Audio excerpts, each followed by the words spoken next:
guys, Medicaid Steve coming to you today. I'm going to show you a little quick basing tutorial. We're going to use this base right here.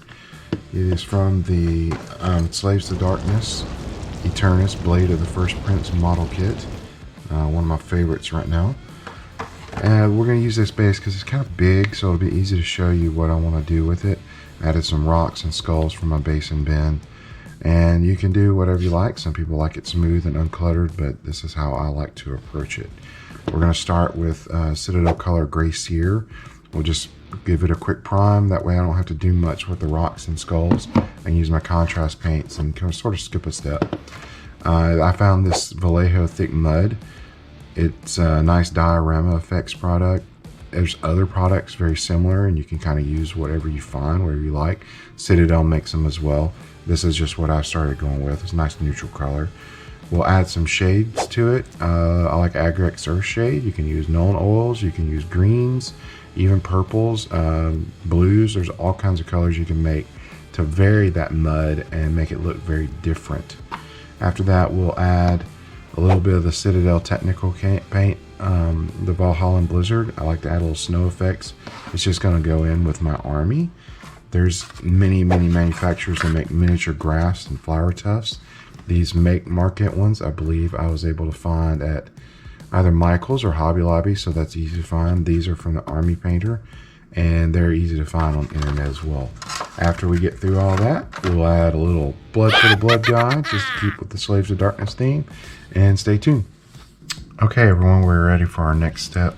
As you can see, everything's been primed in Gray Sear. I went ahead and took the liberty of marking out the spots where the feet of the main figure is going to set. Hi. So what I like to do is mark that out so you can have a nice plastic to plastic base for your glue, and it will actually give the look that the creature is sort of sunken into the mud, etc. And this way we can kind of put our mud and stuff around it and have a nice place to glue our model to. We'll just start by adding some of the thick mud that we talked about earlier. Just put a nice big glob on here, and we're going to start moving it around.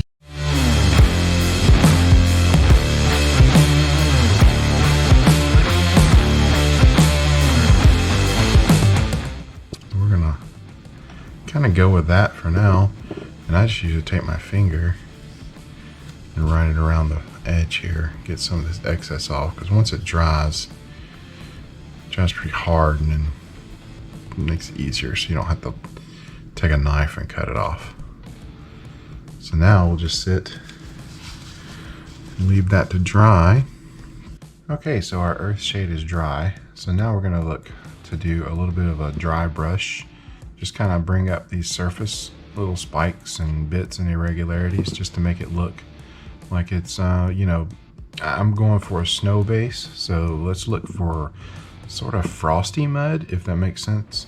So I'm going to use this Vallejo Green Gray. It's one of my more favorite pale colors anyway. We're just going to do a little quick dry brush. Nothing fancy, nothing major. It's my homemade dry brush palette here, so we're just going to kind of make sure all the paint's off our brush, and just real quick, it kind of makes it look like it's mud, but you woke up and it's really frosted over, and that's going to work well with our snow we're going to put on in just a moment.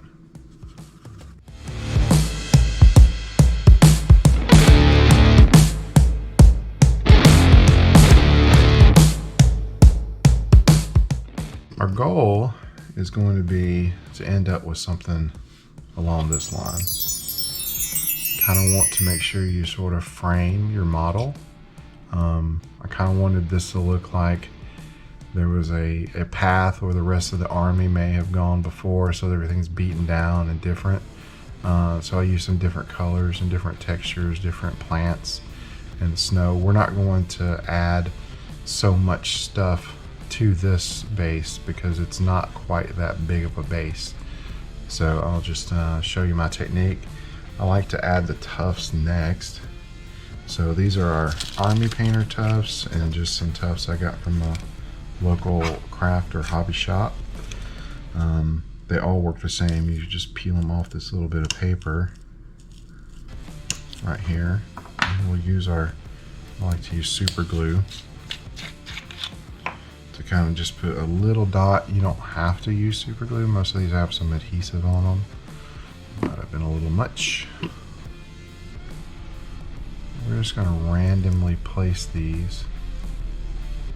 I think these are supposed to technically be flowers, but they work out. They look like they're sort of snow covered already. Just press down in the middle. Sometimes these things don't want to stick right where you want them. So we're just going to keep doing that.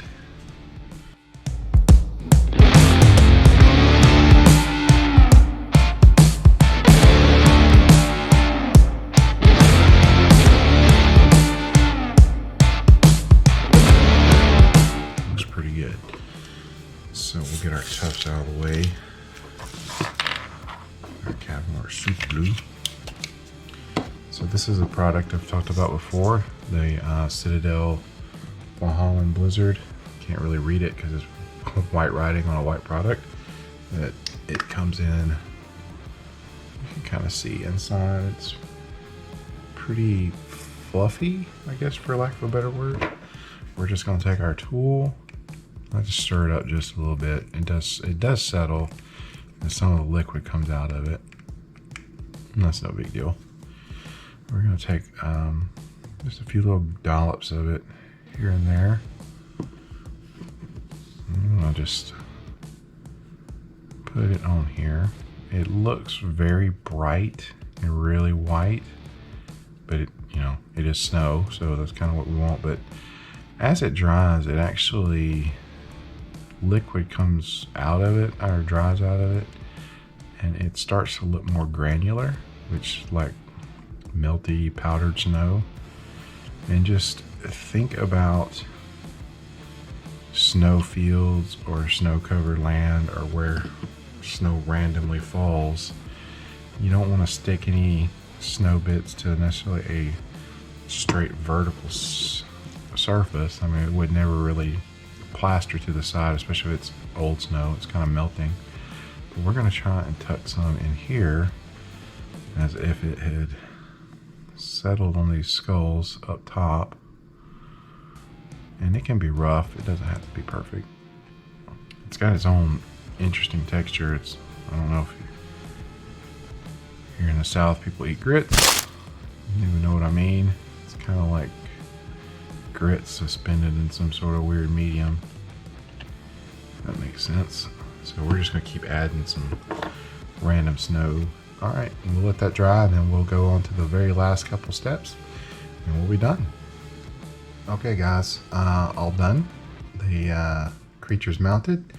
Everything looks good. The base rim is painted. I did add some blood for the blood god for you loyal viewers. Just couldn't help myself. Keep watching and keep listening. Give us those likes and subscribes and tell your friends, and sit back and enjoy a tasty beverage while you do so. Thanks a lot, guys.